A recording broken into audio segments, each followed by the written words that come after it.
Roy Scott, founder and CEO of Healthy Hip Hop. And so basically with Healthy Hip Hop, we take the urban beat and then marry that with a positive message that focuses around education and health and wellness. And we found success using that with young children to help improve focus, to help improve behavior. And so now we've developed that into a tech company. So we deliver that through an online platform and a mobile application. But my journey started with being a kid that was influenced by rap, didn't have a lot of guidance around me, and I ended up making some poor decisions. Decided to really get in the streets and be a rapper versus furthering my education. And then on that journey, I had my wake-up call when I was picking up my son, Justice. He was probably about 4 at the time.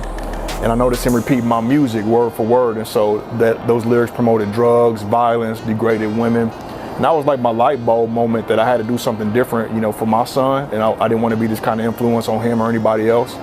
And that's when Healthy Hip Hop was born and started the journey.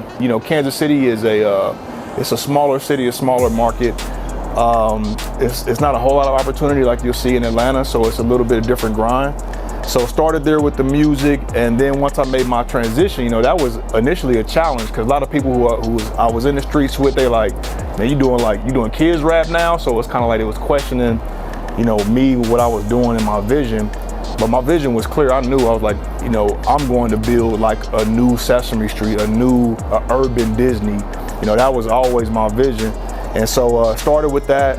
And once it started growing legs with like live performances, putting out music and finding success with that, people started believing in it.